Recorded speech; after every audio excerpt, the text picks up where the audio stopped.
Hello children, we are back on exercise 8.3, chapter 8, comparing quantities. This is completely regarding calculating the interest on the principal amount, simple interest and amount.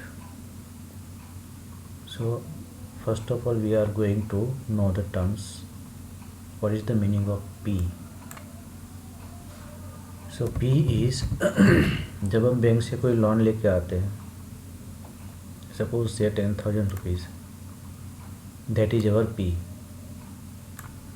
और bank हमसे कुछ rate of interest charge करती है, suppose 10%, 100 रुपये पे 10 rupees, that is 10%, 100 rupees के ऊपर वो इंटरेस्ट होता है। देन कुछ टाइम के लिए हम लेते हैं, 2 साल, 5 साल, 10 साल, that is our N।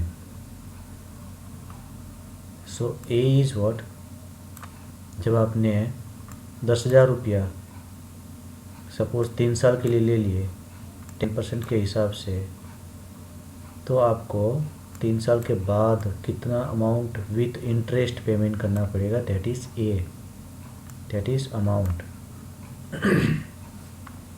Okay children, so amount is what, principal जो आपने लिया था एंड प्लस इंटरेस्ट दोनों का प्लस होता है। तो इस फॉर्मूला से हम डायरेक्टली अमाउंट को फाइंड आउट कर सकते हैं। फिर अगर आपको अमाउंट के बाद इंटरेस्ट निकालना होगा तो अमाउंट माइनस पी कर देंगे तो मिल जाएगा हमको compound interest. This is the formula for compound interest calculation. So it will give compound interest and A is amount, total amount with interest. Second is SI, simple interest. Formula is PRT upon 100. P means वो 10,000 जो हमने लिया था, R means rate of interest, T means कितने time के लिए, वही ऊपर वाला जो यहाँ पे N था यहाँ पे T हो गया, rest all is same, R है, P की जगह पर P आ गया। ओके चिल्ड्रन, और द डिफरेंस इज व्हाट कि यहाँ पे जो आपको मिलेगा दैट इज ओनली इंटरेस्ट, और यहाँ पे जो मिलता था that was interest plus principal, दोनों मिलेगा आपको ऊपर वाले में। ओके, तो ये हो गया इंट्रोडक्शन। जैसे जैसे प्रैक्टिस करेंगे आपको और ज़्यादा समझ में आता रहेगा। ओके बच्चे, then next case is when compounded half yearly, that means जो इंटरेस्ट है कंपाउंडेड हाफ ईयरली होता है और एक एनुअली होता है। इसका मतलब मैं बताता हूँ कि सपोज आपने 10,000 रुपये लिया, 1 साल के बाद वो 11,000 हो जाएगा। तो सिंपल इंटरेस्ट में क्या होगा कि हर साल आपको 1,000 ही मिलेगा इंटरेस्ट। कंपाउंड इंटरेस्ट में क्या होगा, 1 साल के बाद जो 11,000 हो जाएगा तो उसके ऊपर इंटरेस्ट मिलेगा। फिर नेक्स्ट ईयर में मान लो कि वो 11,000 का और ज़्यादा बढ़ जाएगा, 12,100, 200 समथिंग, तो उसके ऊपर इंटरेस्ट मिलेगा। तो एवरी ईयर हमारा जो प्रिंसिपल वैल्यू इसमें चेंज होता रहता है, तो हमें फ़ायदा होता है कंपाउंड इंटरेस्ट में। सिंपल इंटरेस्ट में हमें थोड़ा सा नुकसान होता है। ठीक है, अगर हम अपना अमाउंट बैंक में रखें तभी, ठीक है, बैंक से लोन ले रहे तभी सिंपल इंटरेस्ट हमें फ़ायदे में रहेगा। लेकिन ऐसा कोई नहीं है, आजकल सारा सिस्टम फार्मूला पे आ गया, बैंक में ऑटोमेटिक कैलकुलेशन होता है। ठीक है, सिंपल और कंपाउंड कैसे कैलकुलेट करते हैं that is given here.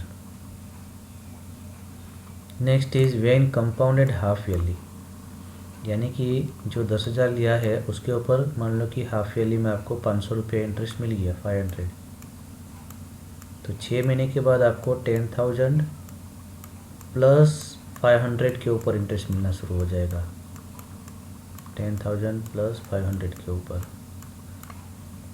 फिर मान लो कि 1 साल के बाद वो हो गया 11,100 समथिंग।